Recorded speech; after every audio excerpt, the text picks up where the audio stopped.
Now you're going to start the attachments of femur. So first one is comes the fovea. The fovea, it's a depression which is present in the head, right? Small depression.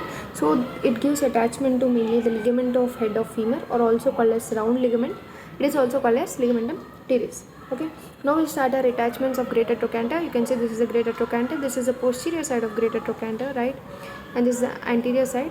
So mainly the greater trochanter, on its apex, it gives its all insertion to the piriformis muscle. Okay.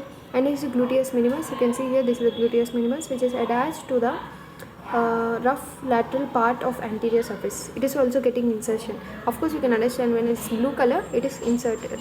So piriformis from the apex of greater trochanter. And next you have the lateral surface. So this is the lateral surface, right? Because this is head, medial surface, this is lateral surface. So lateral surface of greater trochanter gives insertion to gluteus minimus. Okay. Next comes the obturator internus, and you can see here the obturator internus and two gemelli. Two gemelli are nothing but superior and inferior gemelli. They are also getting their insertion in the upper rough impression on the medial side. This is medial side because it's towards the head, right? So on the upper rough impression on medial side, and below that only you have the iliac fossa. Actually inside you will have the, sorry, not iliac, trochanteric fossa. That trochanteric fossa gives insertion to obturator externus. Okay. Next comes the gluteus medius. You can see the gluteus medius is inserted into the ridge on lateral surface. This is the lateral surface, right? Because away from head. So on the ridge on lateral surface, the trochanteric bursa of gluteus medius lies in front of the ridge, and the trochanteric bursa of gluteus maximum lies behind the ridge. So before the ridge, here you can see the gluteus medius. Its bursa will be just front of the ridge, and for the gluteus maximum, the bursa will be behind this gluteus medius. Okay. So you can see the gluteus maximum muscle, which is on the gluteal tubercle. Actually it is getting its insertion there. So once again, let us revise all the greater trochanter insertions. Yeah, all are insertions. So from greater trochanter, all are insertions. Very simple to remember. First you have the piriformis, one is apex. So we'll start from upper part. First apex. Okay, in the apex you have piriformis. Next on lateral surface, anterior side, anterior lateral surface, you have gluteus minimus. Okay. After that you have obturatus internus, superior and inferior gemelli. On the medial surface, medial side, posterior surface, medial side, posterior surface. Okay. Next you have the gluteus medius on the lateral surface, posterior side. Okay. After that comes the gluteus maximus. Okay, gluteus maximus comes in shaft. So till here only. So these are all the muscles which are getting their insertion from greater trochanter. Apex, piriformis, lateral anterior side, gluteus minimus. Okay. And obturator internus, superior and inferior gemelli. From the medial side, posterior surface of greater trochanter, and you have the posterior surface, lateral side, gluteus medius. And of course you have trochanteric fossa. In that trochanteric fossa you will get obturatus externus. Done. So a simple way to remember is, first remember apex piriformis. Okay. After that remember below it on the lateral surface, gluteus minimus. Next, coming to the medial surface, you have the obturatus internus, superior and inferior gemelli. Below it only you will have the trochanteric fossa. In the trochanteric fossa you will have the obturatus externus, internus, right? So in the fossa externus. Next comes the gluteus medius on the lateral side. Okay, on the posterior surface. So coming to the lesser trochanter, of course lesser trochanter will be present on the posterior surface of the femur, this one, right? So lesser trochanter mainly gives psoas major insertion. So you can see here the psoas major insertion, right, into the lesser trochanter, especially on the apex, and on the medial part it gives its rough anterior surface. Okay, on the rough anterior surface, psoas major is getting its insertion on the lesser trochanter. Next comes iliacus. Iliacus is inserted on anterior surface of base of trochanter on the area below it. So you can see this is iliacus. Okay, just below it there will be again insertion of iliacus. So along this lesser trochanter, there is also smooth posterior surface of lesser trochanter covered mainly by bursa, which lies deep to the upper horizontal fibers of adductor magnus. So just deep to the adductor magnus fibers, there will be some fibers around this lesser trochanter. Okay, so that's it. Lesser trochanter only have two insertions. One is psoas major, especially on that lesser tubercle, and just below it you have the iliacus. That's it. So iliacus is inserted on anterior surface or base of trochanter on the area below it. So vastus is inserted on the apex and medial part of rough anterior surface. So it has somewhat medially because this is medial side. Iliacus is attached in the anterior surface just below the lesser trochanter. That's it. So only two attachments. So vastus major and iliacus. So greater trochanter, piriformis, gluteus minimus, gluteus medius, obturatus internus and superior inferior gemella, and also obturatus externus. So coming to this lesser tubercle, only the vastus major and iliacus. Okay, now let us move on to the intertrochanter line.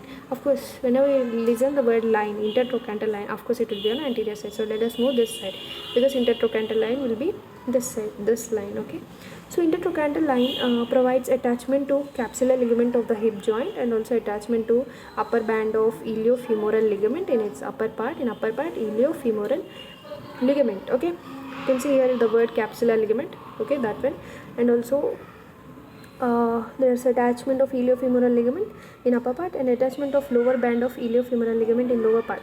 So upper part iliofemoral, lower part also iliofemoral, but their upper band, their lower band. Okay, and the origin of highest fibers of vastus lateralis from upper end, and also origin to the highest fibers of vastus medialis from the lower end. So upper end vastus medialis, you can see the origin of vastus medialis. Okay, the origin of vastus lateralis. So vastus lateralis origin high fibers on the upper end, origin of highest fibers of vastus medialis on lower end. Okay, if you see you have a quadrate tubercle here, if you remember, between the intertrochlear crest, right, on the posterior side you have a quadrate tubercle. There is insertion of quadratus femoris. That's it.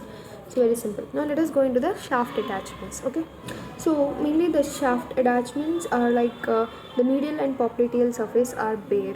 So this is the popliteal surface, right? So you can see the popliteal surface and the medial surface. Medial means towards a head surface. So this one, it's bare, right? There are no such attachments. Even if you see on either anterior and posterior side, you can see medial is popliteal and medial surface is bare, right? So here you can see the origin of vastus intermedius, right? So the origin of vastus intermedius arise from the upper 3/4 of anterior and lateral surfaces, right? Anterior and lateral surfaces. The articular genus arise just below the vastus intermedius. Here arises the articularis genus just below the vastus intermedius, right? And the lower 5 centimeter of the anterior surface is related to the supratellar bursa. Here it is related to the supratellar bursa, and the vastus lateralis. Now go into the vastus lateralis. Here you can see the origin of vastus lateralis, and here this is. So this is the vastus lateralis. According to its name, it's present on lateral side. So vastus lateralis arises from the upper part of intertrochanteric line, anterior and inferior borders of greater trochanter, the lateral lip of gluteal tuberosity. Here this is the gluteal tuberosity. So to the lateral lip of gluteal tuberosity it starts, and upper half of lateral lip of linea aspera. Next coming to vastus medialis. You can see here this is the vastus medialis. The vastus medialis arises from the lower part of intertrochanteric line. Okay, the spiral line, the medial lip of linea aspera. So actually what is linea aspera? You know, it's a midline. So on the lateral side of it you will have the vastalis lateralis. On the medial side you will have vastus medialis. That's it, very simple. So if you observe this vastus medialis, it is going up to like the upper part of the medial supracondylar ridge, right? Medial supracondylar line. This is all vastus medialis. Okay, on the medial side of linea aspera, or you can just remember on the your head of femur side. Okay. So coming to the gluteal tuberosity, you can see here the gluteal tuberosity of course give insertion to gluteus maximum on the gluteal tuberosity. You can see here. Now let us talk about the insertion of adductor longus. You can see this dotted chain-like structure. This is the insertion of adductor longus, right? So adductor longus is inserted along the medial lip of linea aspera between the vastus medialis and adductor brevis. So this is the vastus medialis and where is adductor brevis? So this is adductor brevis. So between the adductor brevis and vastus medialis you have your insertion of adductor longus muscle. Of course our insertion of adductor longus is between vastus medialis and also between adductor brevis only up to upper part, and lower part if you see there is adductor magnus. So between these three muscles our adductor longus is. Between vastus medialis on medial side, and on lateral side you have adductor brevis up to upper part, and in the lower part you will have the adductor magnus on the lateral side. Now coming to the adductor brevis insertion, you can see this is the adductor brevis, right? The adductor brevis is inserted to the line extending from lesser trochanter to lesser trochanter here, lesser trochanter to upper part of linea aspera, okay, upper part of linea aspera behind pectineus and upper part of adductor longus. So it is just behind the pectineus, okay, and upper part of adductor longus. So now coming to insertion of adductor magnus, you can see it's a very big line. So adductor magnus is inserted to medial margin of gluteal tuberosity, just medial to gluteal tuberosity, okay, and the linea aspera, the medial supracondylar line, and the adductor tubercle, leaving a gap for popliteal vessel. So it is going up to the, you can see this one. This is the insertion of adductor magnus. It is going up to the medial supracondylar line, right? Going up to the medial supracondylar line and leaving a gap for popliteal vessels over here, okay. Is coming to pectineus, it is also taking its insertion. It is starting from lesser tubercle and ending up to the origin of linea aspera. And you can see the origin of short head of biceps femoris here, this one, okay. So this is arising from lateral lip of linea aspera between the vastus lateralis and adductor magnus, okay. This is vastus lateralis, so between the vastus lateralis and this is adductor magnus, so between that you have the origin of short head of biceps femoris, okay. And from the upper 2/3 of lateral supracondylar line, so it is also coming from upper 2/3 of lateral supracondylar line. So coming to lower end of lateral supracondylar line, if you observe, above it gives origin to plantaris and below it gives origin to gastrocnemius lateral head, okay. So as we discuss on lateral supracondylar line, you have on below side gastrocnemius lateral head. So of course on medial condyle line you will have a origin of medial head of gastrocnemius muscle on the lower part, okay. Now let us check out the lateral condyle attachments. So the fibular collateral ligament of knee joint is attached to lateral epicondyle. So lateral epicondyle means this one. So here will be attachment of fibular collateral ligament because below it articulates with fibula on lateral side, right? So fibula collateral ligament. And popliteus arise from the deep anterior part of popliteal groove when the knee is flexed and the tendon of this muscle lies in the shallow posterior part of the groove over here. This coming to muscular impression near the lateral epicondyle. So lateral epicondyle muscular impression gives origin to lateral head of gastrocnemius, of course we already discussed. Next, attachments on medial condyle over here. The tibial collateral ligament of knee joint is attached to the medial epicondyle here, okay. And also the adductor tubercle receives insertion of hamstring muscle of ischial head of adductor magnus. So ischial head of adductor magnus gets its insertion over here, okay. So now coming to the attachments of intercondylar notch, means here this one is the intercondylar notch over here, right. So the anterior cruciate ligament, you can see here it's mentioned, the anterior cruciate ligament. The anterior cruciate ligament is attached to posterior part of medial surface of lateral condyle. This is the medial surface of lateral condyle and this is the lateral surface of medial condyle, right. So medial surface of lateral condyle and smooth impression, the posterior cruciate ligament is attached to anterior part of lateral surface of medial condyle. So this is the lateral surface of medial condyle, right. So this is the medial surface of lateral condyle, easy to understand. This is lateral condyle, right. This is the medial side, this is its lateral side, and medial condyle for it is medial side and this is lateral side. So for the medial condyle on smooth impression, okay, the intercondylar line, this one. The intercondylar line provides attachment to capsular ligament and laterally to oblique popliteal ligament, and the infrapatellar synovial fold is attached to anterior border of intercondylar fossa, okay. One thing actually which you need to understand is always just see the head of the femur, okay. By seeing head of the femur, determine whether it's medial side or lateral side, okay.